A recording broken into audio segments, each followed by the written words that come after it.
El sol de la tarde, un disco de fuego implacable, comenzaba a descender sobre el pueblo de San Jerónimo, tiñendo las fachadas descoloridas de las casas con tonos anaranjados y largas sombras que se extendían como dedos oscuros.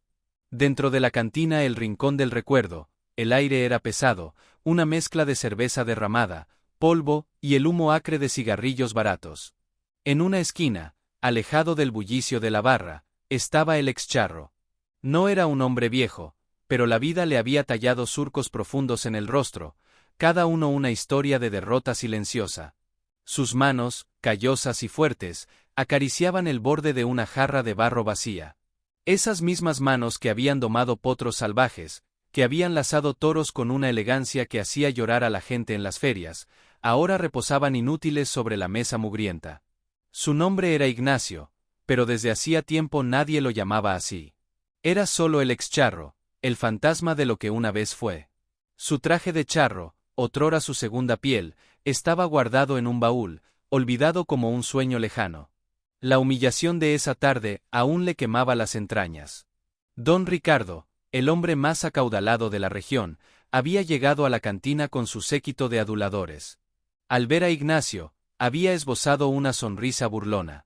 «Mira, el gran charro», había dicho con voz clara y despreciativa, el que creía que con un lazo y un caballo podía conquistar el mundo. «Ahora el mundo te ha conquistado a ti, ¿verdad, viejo? Tu rancho se lo llevó el banco, tu familia se fue con otro, y hasta tu caballo debe de estar avergonzado de llevar a un fracasado a cuestas». Las risas de los demás habían resonado como latigazos en el alma de Ignacio. Él no había respondido. Solo había bajado la cabeza, tragándose el orgullo herido, el sabor amargo de la injusticia.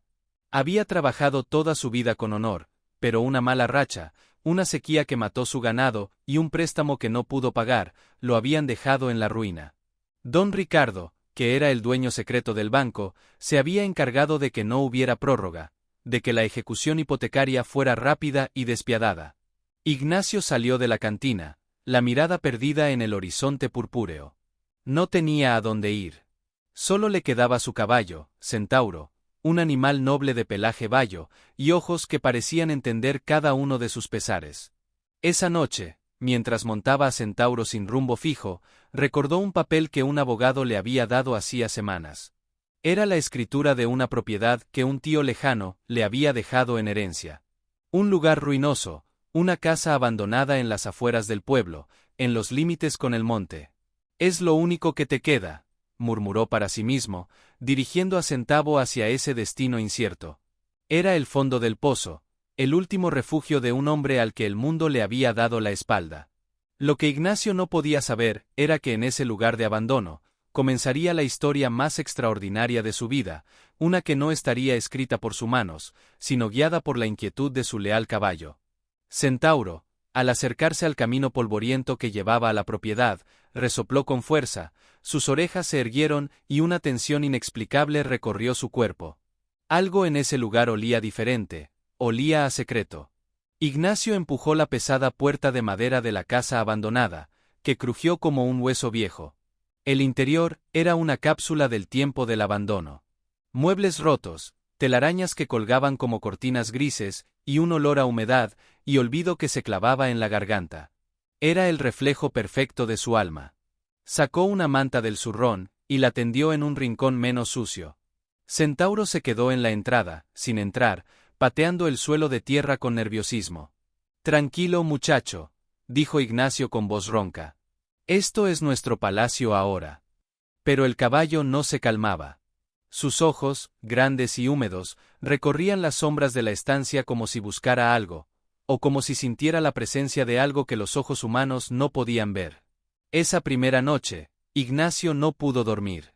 El silbido del viento a través de las grietas de las paredes le parecía un lamento. Los ruidos nocturnos del monte, los aullidos lejanos de los coyotes, los chirridos de los insectos, se mezclaban con el recuerdo de las palabras de don Ricardo. La humillación era un fuego que le consumía por dentro. Se preguntó cuánto tiempo podría aguantar así, viviendo entre ruinas, comiendo de la caridad del pueblo o de lo que pudiera cazar. Se arrepintió de no haber plantado cara, de no haber defendido su honor con los puños. Pero la fuerza lo había abandonado junto con su rancho. Se levantó y se acercó a la ventana sin cristales. Afuera, bajo la luz plateada de la luna, Centauro no pasía. Estaba de pie, inmóvil, mirando fijamente hacia el antiguo corral, cuyas maderas podridas se desmoronaban. El animal parecía una estatua, alerta, sus hollares dilatados olfateando el aire. ¿Qué ves, boy?, murmuró Ignacio. Centauro giró la cabeza hacia él y emitió un suave relincho, casi un susurro. Era una respuesta, una advertencia que Ignacio no supo interpretar. Volvió a su manta, sintiendo un frío que no era del aire nocturno. Algo había cambiado.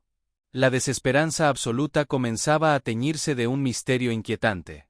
Centauro no era un caballo asustadizo, había enfrentado toros y multitudes. Su comportamiento era extraño, antinatural. Ignacio cerró los ojos, pero el sueño no llegaba. En su mente, la imagen del caballo vigilante se superponía a la sonrisa burlona de don Ricardo. Dos fuerzas opuestas en su destino. Una lo había hundido, la otra, quizás, comenzaba a tirar de un hilo invisible. Un hilo que conducía a la verdad oculta, bajo los escombros de su herencia. El amanecer encontraría a un Ignacio distinto, no más esperanzado, pero sí más alerta. La primera semilla de la curiosidad había sido plantada en el yermo de su resignación.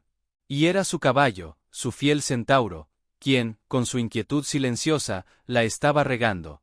El final de su calvario, aunque él no lo supiera, no estaba en el pasado, sino enterrado en los secretos que esa casa guardaba, secretos que Centauro ya empezaba a sentir en lo más profundo de su instinto. La mañana llegó a la casa abandonada con una luz pálida y fría que se filtraba por las rendijas, iluminando el polvo que danzaba en el aire como espíritus diminutos. Ignacio despertó con el cuerpo entumecido, y el alma aún pesada por los recuerdos de la humillación. Se levantó y salió al pequeño patio de tierra, donde había atado a Centauro. El caballo estaba inquieto, moviendo la cabeza de un lado a otro, sus cascos escarbando la tierra seca con impaciencia. «Buenos días, muchacho», dijo Ignacio, acariciando su cuello. «Parece que tú tampoco descansaste». Mientras preparaba un café amargo sobre una pequeña fogata, su mirada recorrió el lugar que ahora llamaba hogar. La casa era pequeña, de adobe y madera, con el techo de tejas parcialmente derrumbado. Más allá, se veían los restos de un corral y un pequeño cobertizo que se sostenía milagrosamente. Era la herencia de un tío del que apenas recordaba, un hombre solitario y huraño del que se decía en el pueblo que había encontrado algo años atrás, algo que lo había vuelto rico de la noche a la mañana, pero que también lo había llevado a encerrarse y a morir en la más absoluta miseria, aferrado a un secreto que se llevó a la tumba. Ignacio siempre había pensado que eran habladurías. Ahora, no estaba tan seguro. Centauro tiró de la cuerda que lo sujetaba, relinchando con fuerza hacia la fachada de la casa. «¿Qué te pasa, preguntó Ignacio, acercándose. El caballo se calmó un poco al sentir la mano de su amo, pero su atención seguía fija en la pared, justo debajo de una de las ventanas. Ignacio se agachó y observó. No había nada especial, solo adobe agrietado y algunas hierbas secas. Pero Centauro insistía, olfateando una y otra vez el mismo punto, como si el muro exhalara un aroma que solo él podía percibir. Fue entonces cuando Ignacio, casi por instinto, golpeó suavemente la pared con los nudillos. El sonido no fue el esperado de un muro macizo de adobe. Sonó hueco, como si detrás hubiera un espacio vacío. El corazón de Ignacio dio un vuelco. La curiosidad, un sentimiento que creía muerto, comenzó a latir con fuerza en su pecho. Buscó una piedra afilada, y comenzó a rascar el adobe en el punto que Centauro le indicaba con su insistencia. El material, debilitado por el tiempo y la humedad, cedió con relativa facilidad. Tras unos minutos de trabajo, sus dedos tocaron algo que no era tierra ni piedra. Era madera. Una tablilla oculta. Con manos temblorosas, la desprendió. Detrás no había un tesoro de oro o joyas, sino un pequeño espacio oscuro, una especie de nicho secreto. Y dentro de ese nicho, había un objeto.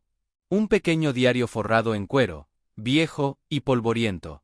Ignacio lo sacó con reverencia, como si estuviera desenterrando un hueso del pasado. Centauro, al ver el libro, emitió un suave bufido y restregó su cabeza contra el hombro de Ignacio, como aprobando el descubrimiento. Era la primera pista. El primer hilo de una madeja que prometía ser larga y enrevesada. Ignacio se sentó en el suelo, con la espalda contra la pared y el diario en sus manos. Centauro se tumbó a su lado, vigilante. El excharro abrió la primera página. La letra era firme, de alguien con educación. Era la escritura de su tío, Emilio. Las primeras entradas hablaban de su vida normal, de los quehaceres del rancho, de la sequía, de las esperanzas puestas en la próxima temporada de lluvias. Pero luego, unas páginas más adelante, el tono cambiaba. Emilio escribía sobre rumores en el pueblo, sobre miradas esquivas y sobre un acuerdo del que me arrepentiré toda mi vida. Ignacio pasó las páginas con avidez.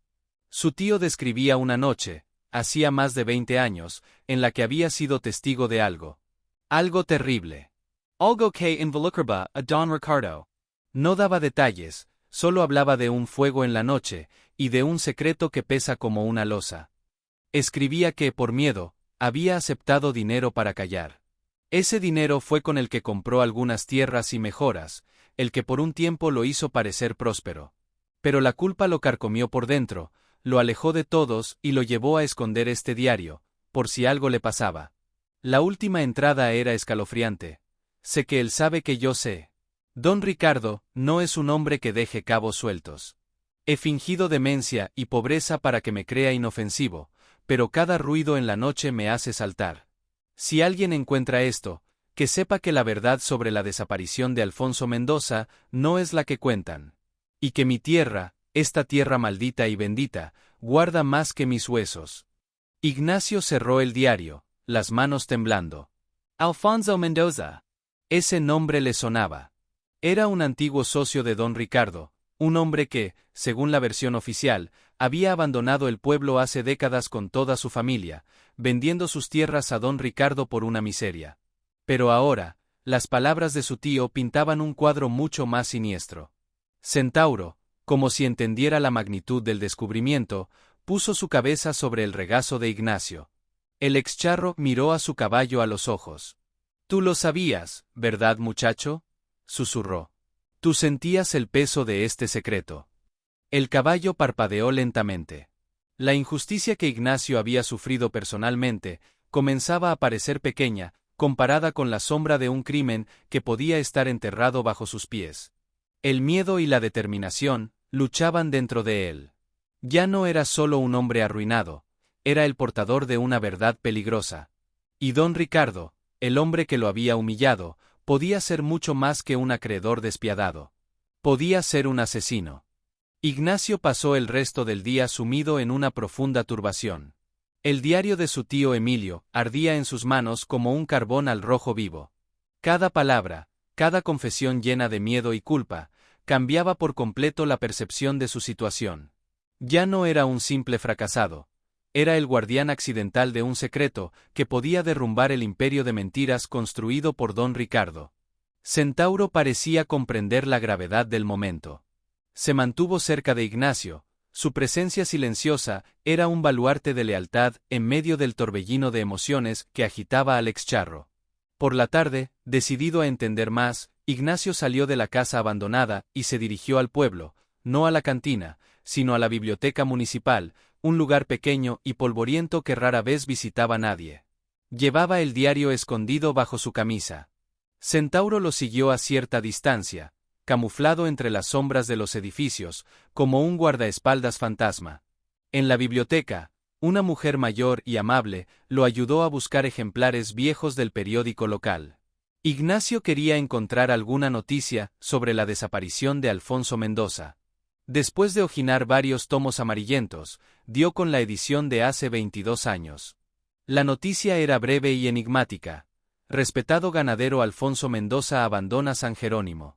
Fuentes cercanas indican que don Alfonso vendió sus propiedades a don Ricardo Valdés y partió con su familia hacia destino desconocido en busca de nuevos horizontes. No había fotos de la partida, no había declaraciones de amigos, nada. Era como si el hombre se hubiera esfumado. La nota oficial era demasiado pulcra, demasiado perfecta. Contrastaba violentamente con el relato angustiado de su tío, sobre un fuego en la noche, y un secreto que pesa como una losa. Ignacio sintió un escalofrío. La versión de don Ricardo había sido aceptada sin cuestionamientos. El poder y el dinero tenían esa capacidad: borrar la verdad y escribir una historia conveniente. Al salir de la biblioteca, Ignacio se sintió observado. Una sensación de picazón en la nuca que no podía ignorar. Al girar, vio a uno de los hombres de confianza de don Ricardo, un tipo grande y de mirada dura llamado Eladio, apoyado contra una pared al otro lado de la calle, mirándolo fijamente. No era una casualidad. La visita a la biblioteca, su interés por el pasado, no habían pasado desapercibidos. Ignacio apretó el paso, dirigiéndose hacia las afueras donde lo esperaba Centauro. El caballo, al verlo venir con expresión alterada, tensó su cuerpo y emitió un warning relincho hacia la figura de Eladio. Ignacio montó rápidamente y espoleó a Centauro para alejarse.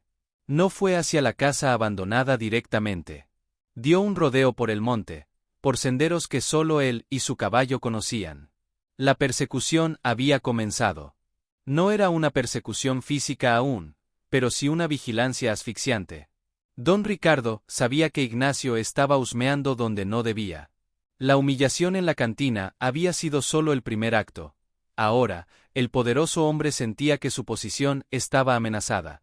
Esa noche, de vuelta en la casa ruinosa, Ignacio no encendió fuego.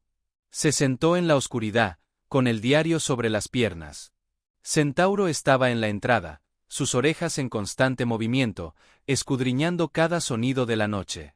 El excharro sabía que no podía quedarse con los brazos cruzados. La memoria de su tío, la posible injusticia sufrida por Alfonso Mendoza y su familia, y su propio honor, lo exigían. Pero era un hombre solo, con un caballo como único aliado, frente a la persona más influyente de la región. ¿Qué podía hacer? De repente, Centauro se puso de pie de un salto, emitiendo un bufido fuerte y alarmante. Miró fijamente hacia el corral antiguo, y luego hacia Ignacio, pateando el suelo con fuerza. ¿Qué pasa, boy?, susurró Ignacio, acercándose. El caballo no se calmaba.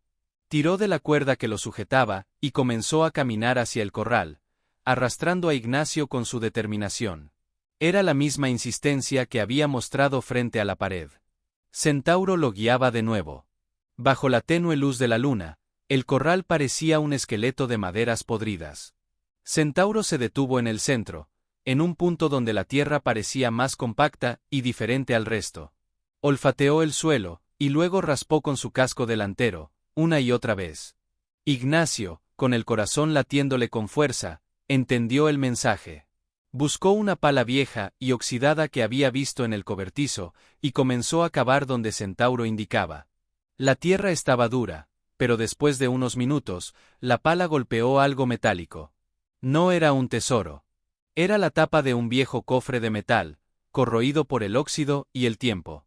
Con un esfuerzo titánico, Ignacio logró sacarlo del hoyo. Lo abrió con dificultad. En su interior no había oro.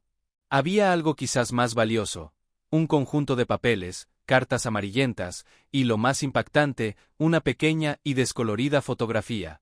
En la foto, sonrientes, estaban su tío Emilio, un hombre al que no reconocía, que supuso era Alfonso Mendoza, y un joven don Ricardo. Los tres, apparentement, amigos. Y en el fondo de la foto, se veía lo que parecía ser el plano de un terreno, con unas marcas extrañas. Centauro, al ver la foto, resopló y restregó su cabeza contra el brazo de Ignacio. El pasado no solo susurraba, gritaba desde su tumba de tierra. El peligro acababa de intensificarse. Ignacio tenía en sus manos la prueba de que don Ricardo y su tío habían estado ligados a Alfonso Mendoza. Y don Ricardo lo sabía. La noche se volvió eterna para Ignacio. Sentado en el suelo de su ruinosa vivienda, con el cofre de metal abierto frente a él, examinó cada uno de los papeles a la luz de una vela. El aire olía a cera derretida, a tierra húmeda y a un secreto a punto de estallar. Centauro vigilaba desde la entrada, un centinela silencioso cuya inquietud había dado frutos concretos. Las cartas eran correspondencia entre su tío Emilio y Alfonso Mendoza. Hablaban de negocios, de la amistad que los unía, y en las últimas, de una creciente desconfianza hacia su tercer socio, el joven y ambicioso Ricardo Valdés, el futuro don Ricardo. Mendoza escribía sobre su temor a que Ricardo estuviera haciendo tratos a sus espaldas, desviando dinero. Emilio le aconsejaba prudencia, pero la preocupación era palpable. La última carta de Mendoza era desgarradora. Decía: Emilio, he descubierto la verdad. Ricardo no solo nos roba, ha comprometido nuestra tierra con unos prestamistas de la ciudad, hombres peligrosos. Dice que si no firmamos la venta total de las propiedades a él por una fracción de su valor, nos entregará a esos hombres. Temo por mi familia. No sé qué hacer. Nuestra amistad y este lugar son todo lo que tengo. Esa carta estaba fechada 2 días antes de la partida de Mendoza, según el periódico. Ignacio sintió un nudo en el estómago. No había duda. Su tío había sido testigo de cómo don Ricardo, mediante amenazas o algo peor, había forzado a Mendoza a vender y luego lo había hecho desaparecer. El fuego en la noche del diario debía ser la quema de la casa de Mendoza o algo similar para borrar evidencias. El cofre también contenía el plano que aparecía en la foto. Era un mapa detallado de las tierras que habían pertenecido a los 3 socios. En un sector, marcado con una cruz roja desvaída y unas anotaciones en clave que Ignacio no entendía, estaba la ubicación de lo que parecía ser una mina antigua, una veta madre de plata que, según una nota al margen, habían descubierto juntos y decidido mantener en secreto hasta tener los recursos para explotarla legalmente. Esa era la clave. Esa mina era la razón por la que don Ricardo había traicionado a sus socios. No era solo por las tierras de cultivo, era por la riqueza oculta bajo ellas. Ignacio miró a Centauro. Esta es la razón, muchacho, murmuró. Esta es la maldición que pesa sobre esta tierra. El caballo, como si comprendiera la trascendencia del hallazgo, se acercó y olfateó el plano. Al amanecer, con una determinación renovada, Ignacio decidió que debía encontrar la mina. Era la prueba física, el motivo del crimen. Sabía que era peligroso, que don Ricardo sin duda vigilaba esa zona, pero ya no podía retroceder. La memoria de su tío, la de Alfonso Mendoza y su propia dignidad lo impulsaban. Siguieron el plano. Centauro parecía conocer el camino, como si el instinto lo guiara hacia el corazón del misterio. Cabalgaron por veredas olvidadas, ascendiendo hacia las lomas pedregosas que rodeaban el valle. El paisaje era árido, lleno de nopales y mezquites. Después de varias horas, llegaron a un lugar que coincidía con el mapa, una formación rocosa peculiar que se asemejaba a una águila con las alas extendidas. Justo debajo, semioculta por la maleza y un derrumbe antiguo, había una abertura en la roca. La entrada a la mina. Ignacio desmontó y se acercó. El aire que salía de la oscuridad era frío y olía a óxido y piedra mojada. Centauro se negó a entrar, resoplando y retrocediendo. Algo en ese lugar lo alteraba profundamente. Ignacio encendió una antorcha improvisada y se adentró unos metros. No fue necesario ir lejos. Lo que vio lo dejó helado. No eran vetas de plata. En una pequeña cámara natural, encontró los restos de un campamento. Una vieja mesa, sillas rotas, y lo más aterrador, unos huesos humanos. No eran antiguos. Junto a ellos, había una cartera de cuero, corroída por el tiempo, pero en su interior aún se conservaba un documento, la identificación de Alfonso Mendoza. Don Ricardo no solo lo había obligado a vender. Lo había asesinado, y había escondido el cuerpo en el mismo lugar que debía ser su tesoro. La mina no era una fuente de riqueza, era una tumba. Ignacio salió de la mina, con el rostro pálido y las manos temblando. Tenía en su poder la prueba definitiva de un asesinato. Centauro, al verlo, se acercó y restregó su cabeza contra su pecho, como queriendo absorber el horror que su amo sentía. En ese momento de máxima vulnerabilidad, un sonido hizo que ambos se tensaran. Desde abajo, en el valle, se oyó el motor de un vehículo todoterreno acercándose a toda velocidad. Y luego, el ladrido de los perros. Don Ricardo y sus hombres los habían encontrado. Ignacio miró a Centauro. No podían escapar por el camino. El terreno era demasiado escarpado para el vehículo, pero los hombres y los perros los alcanzarían.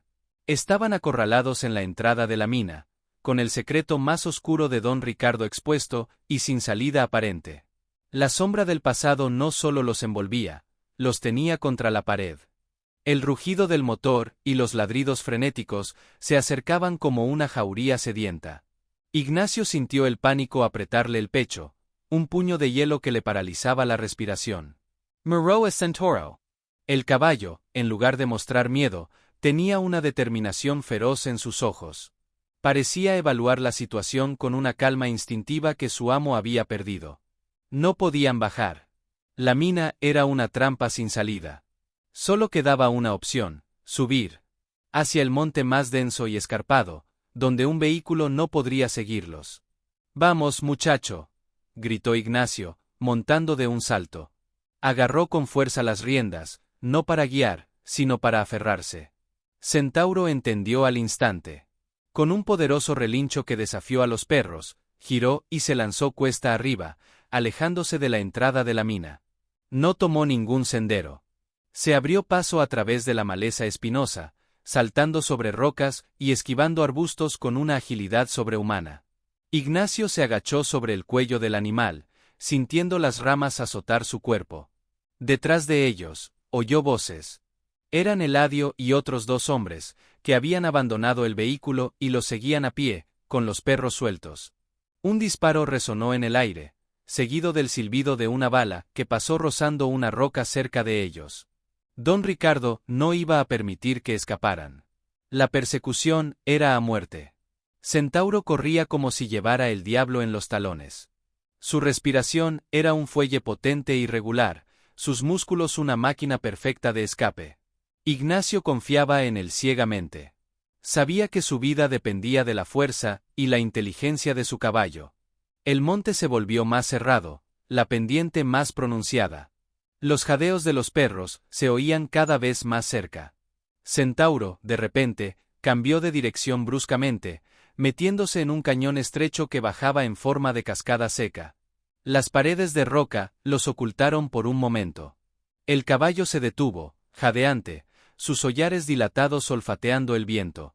Escucharon a los perros perder el rastro, ladrando confundidos unos metros más arriba. Las voces de los hombres sonaban frustradas. «Por ahí no pueden haber ido». «Búsquenlos», gritó la voz de Eladio. Centauro había ganado un respiro. Pero Ignacio sabía que era temporal. Tenían que encontrar un lugar para esconderse, o un camino para bajar al otro lado del monte. Bajó del caballo, y acarició su cuello sudoroso. «Buen trabajo, boy», susurró, con el corazón aún embalado. Centauro inclinó la cabeza, como aceptando el elogio, pero su mirada seguía alerta. De la alforja, Ignacio sacó el documento de identidad de Alfonso Mendoza, y lo guardó en el bolsillo interior de su camisa, junto al diario de su tío. Eran las pruebas. Si lo mataban, al menos esperaba que alguien encontrara la verdad. La persecución continuó durante horas. Centauro, guiado por un instinto ancestral, encontró veredas de animales, pasos casi invisibles que los llevaron a través de las montañas. Ignacio, exhausto, se aferraba a la silla. El sol comenzaba a declinar de nuevo, tiñendo el cielo de tonos morados y anaranjados. Finalmente, llegaron a una meseta alta desde donde se veía el valle, pero en un punto muy alejado del pueblo y de la casa abandonada. Estaban a salvo, por ahora. Pero Ignacio sabía que no podía durar. Don Ricardo movería cielo y tierra para encontrarlos. No podía ir a la policía local. El sheriff era primo de don Ricardo. Estaba completamente solo. Se sentó en una roca, con la cabeza entre las manos. La enormidad de lo que había descubierto y la impotencia de su situación lo abrumaban. Centauro se acercó, y con su hocico, empujó suavemente el brazo de Ignacio. Luego, miró fijamente en dirección noreste, hacia donde, en el horizonte, se divisaba una leve neblina que indicaba la presencia de una ciudad más grande. «¿Ahí?», preguntó Ignacio con voz cansada. El caballo relinchó suavemente. «Era una idea». La ciudad. Allí podría haber periodistas, una fiscalía federal, alguien a quien no le llegara el alcance de don Ricardo. Pero era un viaje largo y peligroso. Y tendrían que cruzar territorio controlado por su enemigo. La huida a través del monte había sido solo el primer capítulo. La verdadera batalla, la de llevar la verdad a la luz, estaba por comenzar. Y Ignacio, el excharro humillado, con su leal caballo como único compañero, era el único que podía librarla. La noche los envolvió en la meseta, protegiéndolos con su manto oscuro. Pero Ignacio no podía dormir. Cada ruido, cada sombra, le hacía pensar en los hombres de don Ricardo acechando. Centauro velaba su sueño, un guardián en la oscuridad, un faro de lealtad en la noche más larga de la vida de Ignacio. El frío de la madrugada en la meseta caló hasta los huesos de Ignacio. Tembloroso y con el cuerpo dolorido por la huida del día anterior, se levantó y compartió con Centauro la última galleta que le quedaba en la alforja. El camino hacia la ciudad era su única esperanza, pero sabía que don Ricardo tendría todos los accesos vigilados. Necesitaban un plan, una ruta alterna que nadie esperara. Mientras meditaba, acariciando el lomo de Centauro, una idea comenzó a formarse en su mente. Una idea tan arriesgada que rozaba la locura. La única persona en todo San Jerónimo que quizás podría tener una razón para odiar a don Ricardo tanto, o más que él, era la viuda de Alfonso Mendoza, si es que aún vivía. Según el diario y las cartas, la familia había partido, pero ¿y si doña Elena no se había ido? ¿Y si vivía escondida, consumida por el dolor y la rabia, como su tío Emilio? Decidió arriesgarse. Esperaría hasta el anochecer y volvería al pueblo, no al centro, sino a las afueras, a la humilde casita donde, según los rumores más viejos, vivía una mujer recluida a la que llamaban la loca Elena. Centauro, al sentir la determinación de su amo, pareció aprobar. Esa noche, con la luna oculta tras nubes amenazantes, hombre y caballo descendieron de la meseta como sombras. Evitaron los caminos principales, moviéndose a través de campos de cultivo y potreros oscuros. El pueblo dormía, o al menos aparentaba dormir. Ignacio sentía miradas invisibles en cada ventana cerrada. Llegaron a una casita de adobe en el límite del pueblo, casi escondida entre unos sauces llorones. No había luz. Ignacio ató a Centauro a un árbol en la parte trasera, con una señal para que estuviera alerta. Si algo sale mal, vete, le susurró al oído. Centauro negó con la cabeza, como rechazando la idea. Con el corazón en la garganta, Ignacio llamó suavemente a la puerta. No hubo respuesta. Golpeó un poco más fuerte. Tras unos largos segundos, oyó un ruido de pasos arrastrados y una voz ronca y quebrada desde el interior. ¿Quién es? Soy Ignacio, dijo él, con voz baja pero firme. El sobrino de Emilio. Un silencio cargado de siglos se extendió. Luego, el sonido de un cerrojo corriéndose. La puerta se abrió unos centímetros, revelando el rostro arrugado y pálido de una mujer anciana, con ojos que habían llorado hasta secarse. Era dona Elena. Emilio está muerto, dijo ella, con una voz carente de emoción. Lo sé, señora, respondió Ignacio. Y creo que sé por qué. Y sé qué le pasó a su esposo. Los ojos de la mujer se abrieron levemente, y en su profundidad, Ignacio vio un destello de algo que no era locura, sino un dolor tan intenso que había simulado demencia para sobrevivir. Lo hizo pasar. La casa era austera, y estaba impecablemente limpia. En un altar, había una foto de Alfonso Mendoza. Ignacio no perdió tiempo. Le contó todo. El diario, el cofre, la mina, los huesos, la identificación. Mientras hablaba, la máscara de indiferencia de doña Elena se resquebrajaba. Lágrimas silenciosas comenzaron a recorrer sus mejillas. Cuando Ignacio terminó, ella tomó sus manos, que eran solo hueso y piel, y las apretó con una fuerza insospechada. Yo siempre lo supe, susurró, con la voz cargada de una rabia contenida durante décadas. Ricardo vino esa noche. Dijo que Alfonso había firmado la venta, y se había ido. Pero yo sabía que mi esposo no nos habría abandonado. Nunca. Esa noche, hubo un fuego en el rancho. Ricardo dijo que fue un accidente, que Alfonso debió de haberlo causado al irse apurado. Mentira. Fue él. Quemó todo para borrar cualquier rastro. Doña Elena se levantó, y fue a un cofre similar al que Ignacio había encontrado. De él, sacó un sobre. Alfonso era desconfiado. Antes de que todo pasara, me dio esto. Dijo que si algo le ocurría, lo guardara y se lo diera a alguien en quien pudiera confiar. Emilio era el único, pero él también tuvo miedo. Ignacio abrió el sobre. Contenía un documento notariado, una copia del testamento original de Alfonso Mendoza, donde legaba todas sus propiedades a su esposa e hijos, y no una venta forzada. Y una carta, dirigida a las autoridades, describiendo las amenazas de don Ricardo y su temor a ser asesinado. Era la prueba irrefutable que necesitaba. No solo tenía el móvil, la mina, y el cuerpo, los huesos, sino ahora también el testimonio póstumo de la víctima y la prueba del fraude. Doña Elena lo miró a los ojos. Usted es un hombre bueno, Ignacio. Lo sé. Mi esposo y Emilio hablaban de usted cuando era joven. Decían que tenía honor. Destruyelo. Destruye a ese monstruo. Ignacio asintió, con un nudo en la garganta.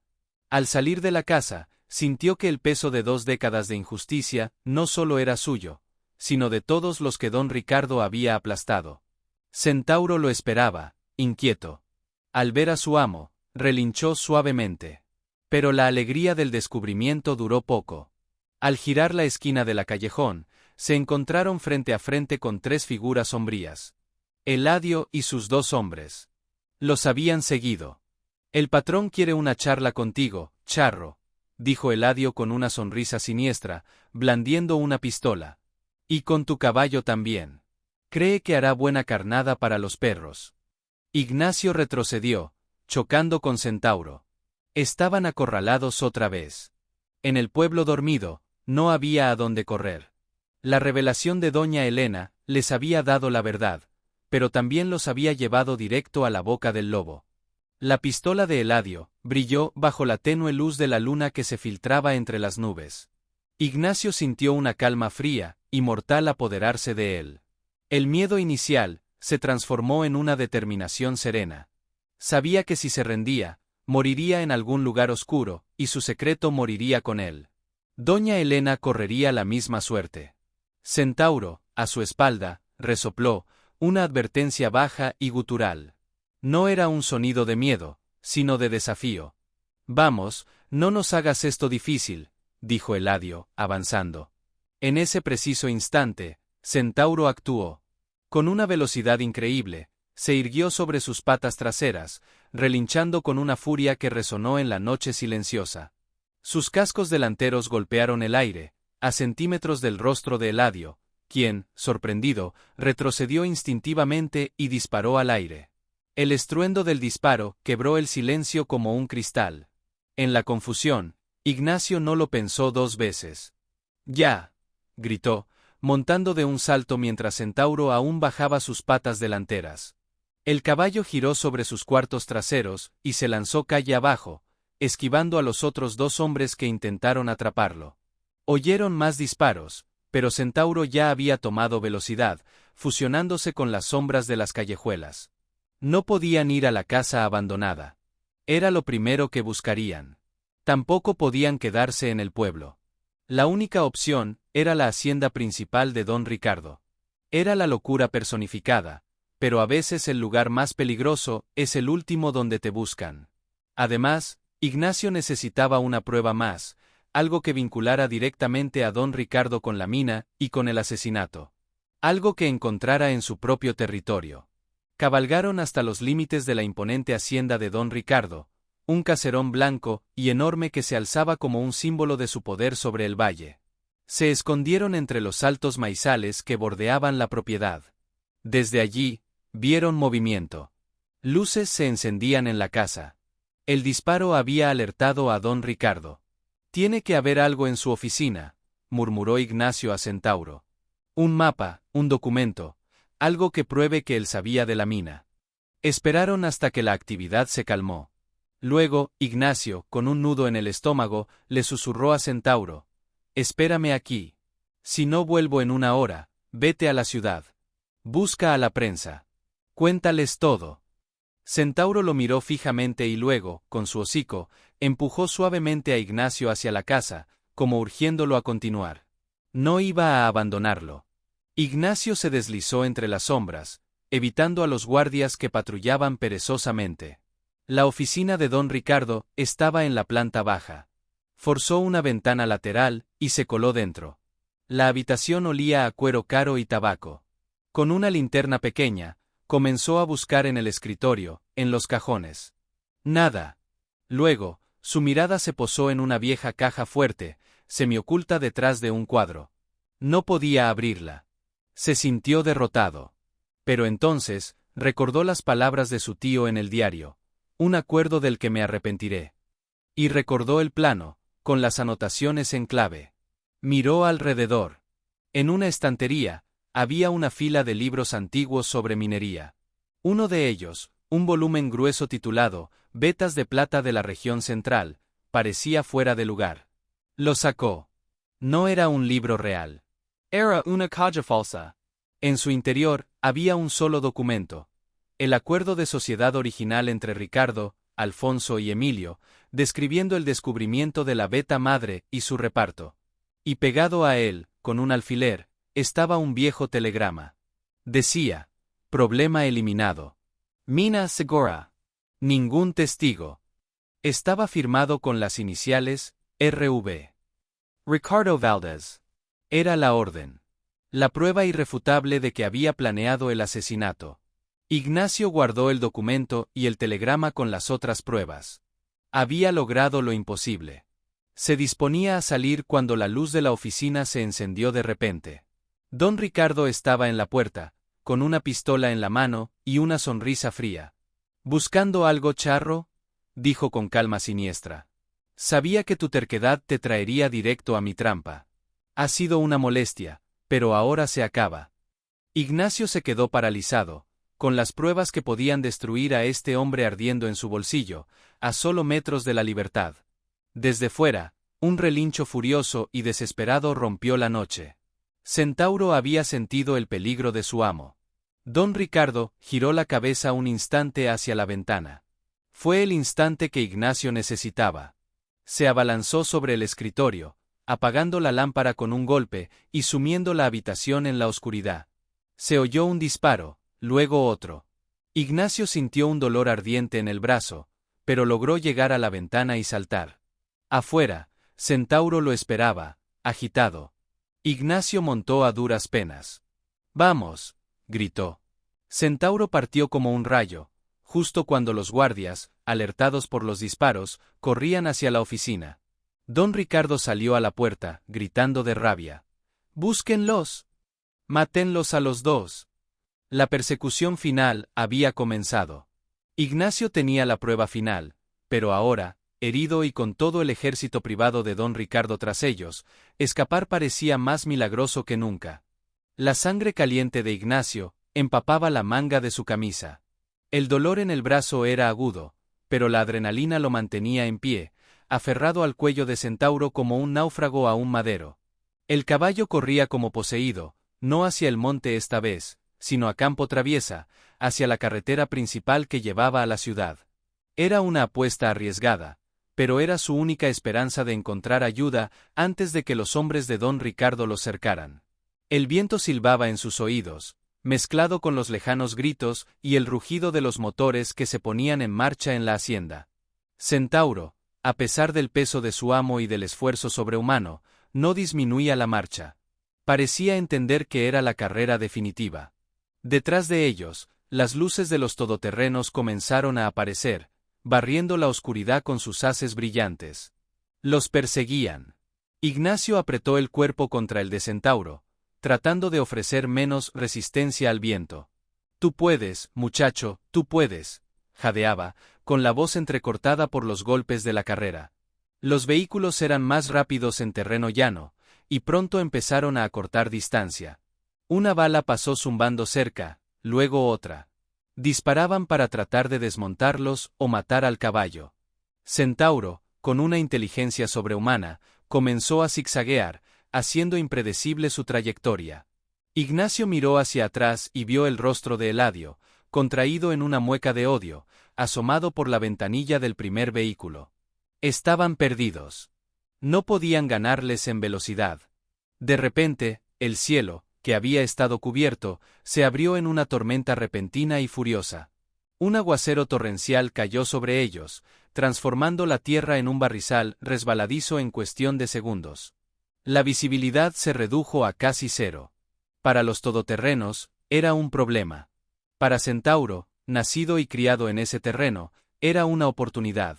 El caballo, guiado por un instinto que trascendía la vista, se desvió de la carretera y se metió en un campo de cultivo recién arado, donde el lodo era profundo y traicionero. Los vehículos los siguieron, pero inmediatamente comenzaron a patinar y a atascarse en el barro. Las ruedas giraban inútilmente, escupiendo fango. Los gritos de frustración de los hombres se perdieron entre el estruendo de la tormenta. Centauro, aunque se hundía hasta los corvejones en el lodo, avanzaba con una tenacidad increíble. Cada paso era una batalla, pero no se detenía. La lluvia limpiaba la sangre del brazo de Ignacio y enfriaba su fiebre. Cabalgaron durante lo que pareció una eternidad, hasta que los faros de sus perseguidores se desvanecieron en la cortina de agua detrás de ellos. La tormenta los había salvado. Cuando la lluvia amainó, se encontraron en las afueras de un pequeño pueblo dormido, a medio camino de la ciudad. Ignacio, exhausto y con el brazo hinchado y dolorido, supo que no podían continuar. Centauro respiraba con dificultad, su cuerpo temblaba de agotamiento. Encontraron un establo abandonado en las afueras del pueblo, y se refugiaron allí. Ignacio, con la última fuerza que le quedaba, vendó su herida con un trozo de su camisa. No era grave, la bala solo le había rozado el músculo, pero le debilitaba. Se recostó contra el heno, tiritando de frío y dolor. Centauro se tumbó a su lado, cubriéndolo con su cuerpo cálido, protegiéndolo del frío de la noche. En la quietud del establo, solo rota por la respiración jadeante de ambos, Ignacio sacó las pruebas de su bolsillo. El diario, la identificación, el testamento, el telegrama.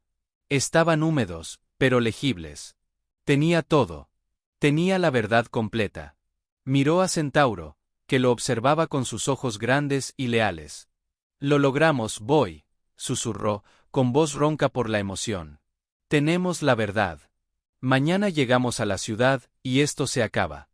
El caballo cerró los ojos, como si, al fin, pudiera permitirse descansar. Pero el descanso fue breve. Al amanecer, Ignacio despertó sobresaltado por un ruido. Centauro ya estaba de pie, alerta, mirando hacia la entrada del establo. Afuera, se oían voces. No eran los hombres de don Ricardo. Eran voces del pueblo, curiosas. La noticia de un hombre herido y un caballo agotado refugiados en el establo se había esparcido. Ignacio supo que era el momento de la verdad. No podía esconderse más. Salió del establo, tambaleándose, frente a un pequeño grupo de campesinos que lo miraban con curiosidad y algo de miedo. «Necesito llegar a la ciudad», dijo, mostrando el paquete de documentos. «Tengo aquí la prueba de un asesinato y de una injusticia que ha durado 20 años. La prueba en contra de don Ricardo Valdés». Un murmullo recorrió el grupo. Algunos retrocedieron, con miedo. Pero un hombre mayor, con el rostro curtido por el sol, dio un paso al frente. «Yo lo llevo», dijo. «Mi camioneta está allá». A don Ricardo ya se le acabó el reinado del terror. La solidaridad, por fin, aparecía. Mientras ayudaban a Ignacio a subir a la camioneta, Centauro, exhausto pero victorioso, lo siguió con la mirada. Su misión, la que había comenzado con una inquietud frente a una pared, estaba casi completa. La verdad, fortalecida por la tormenta y la lealtad, estaba a punto de ver la luz. El viaje a la ciudad en la destartalada camioneta del viejo campesino, don Lupe, fue un viaje a través del tiempo y la justicia pendiente. Ignacio, con el brazo vendado y el cuerpo magullado, miraba por la ventana el paisaje que cambiaba. Centauro corría junto al vehículo, recuperado milagrosamente, su espíritu indomable brillando más que nunca. Don Lupe, con una seriedad solemne, no hizo preguntas. Solo dijo: «Muchos hemos esperado este día». Al llegar a la ciudad, Ignacio no fue a la policía local. Fue directo a las oficinas del periódico más importante, La Voz del Pueblo. Con su ropa rasgada, herido y cubierto de barro seco, irrumpió en la redacción y extendió sobre el escritorio del editor jefe el paquete de documentos empapados. «Mi nombre es Ignacio Morales», dijo con una voz que no admitía discusión. «Y esto es la verdad sobre el asesinato de Alfonso Mendoza, la conspiración de don Ricardo Valdés y la ruina de mi familia». La sala se quedó en silencio. Periodistas se agolparon alrededor. El editor, un hombre serio de gafas, comenzó a leer. Su expresión fue cambiando de escepticismo a incredulidad y, finalmente, a una ira contenida. Las pruebas eran abrumadoras. El diario del cómplice arrepentido, el testamento que anulaba la venta, la identificación junto a los restos y el telegrama con la orden de asesinato. Era la exclusiva del siglo. Mientras el periódico se preparaba para publicar la historia, Ignacio, acompañado por don Lupe y 2 periodistas valientes, fue a la Fiscalía General del Estado. Presentó una denuncia formal. La noticia, avalada por las pruebas, se extendió como un reguero de pólvora. Para cuando don Ricardo, aún en su hacienda, se enteró, ya era demasiado tarde. Agentes federales, con una orden de allanamiento y arresto, se dirigían ya a San Jerónimo. Esa misma tarde, una caravana de coches patrulla y vehículos de prensa llegó a la imponente hacienda. Ignacio iba en uno de ellos. No por venganza, sino por clausura. Quería ver caer la máscara del hombre que lo había humillado y que había destruido tantas vidas. Don Ricardo salió a la puerta, pálido y con los ojos inyectados en sangre. Al ver a Ignacio, rodeado de autoridades y periodistas, su fachada de hombre respetable se desmoronó. «Mentiras», gritó, desesperado. «Son todas mentiras de un resentido». Pero cuando los agentes le mostraron el telegrama, su rostro se descompuso. Él me obligó», balbuceó, señalando al aire, buscando un chivo expiatorio que no existía. Fue Eladio. Eladio, que estaba siendo esposado cerca, lo miró con desprecio. «Calís, patrón. Usted dio la orden. Siempre da las órdenes». La confesión, captada por las cámaras, fue la puntilla. Don Ricardo fue esposado frente a toda la comunidad que había oprimido durante décadas. Mientras se lo llevaban, su mirada se cruzó con la de Ignacio. Ya no había arrogancia, solo un vacío aterrador. La justicia, lenta pero implacable, había llegado. Ignacio no sintió alegría, sino una paz profunda. Una justicia poética se desarrolló en las semanas siguientes. Las propiedades que don Ricardo había robado, incluyendo el rancho de Ignacio y las tierras de la familia Mendoza, fueron devueltas a sus legítimos dueños. La mina, la maldita Beta Madre, fue sellada para siempre como el mausoleo que siempre fue. Ignacio, con su honor restaurado, rechazó las ofertas de vender su rancho. Volvió a él, pero no solo. Doña Elena, liberada de su prisión de miedo, se convirtió en una suerte de abuela para la nueva vida que Ignacio comenzaba a construir. Y en el centro de esa nueva vida, siempre estaba Centauro. El caballo que, con su lealtad e instinto, había sido el faro en la oscuridad, la brújula que guió a su amo hacia la verdad y la redención.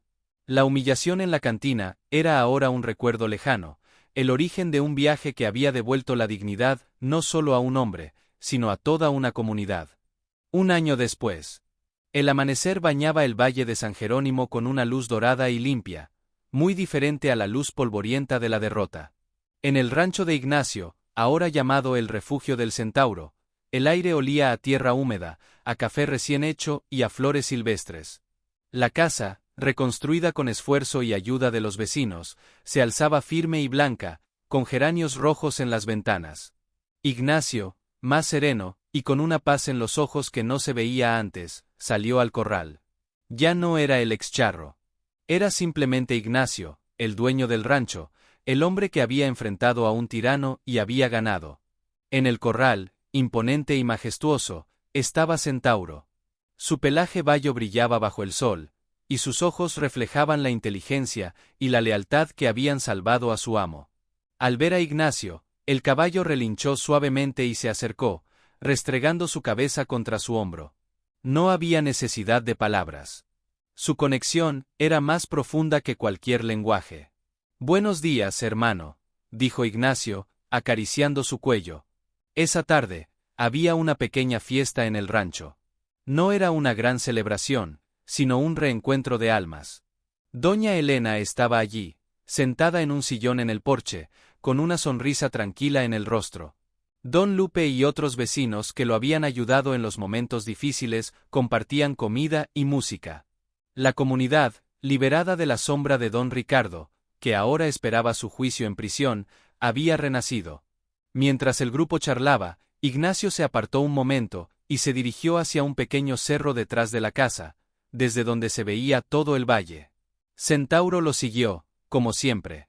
Desde lo alto, Ignacio miró las tierras que le pertenecían, no como una posesión, sino como un legado de honor recuperado.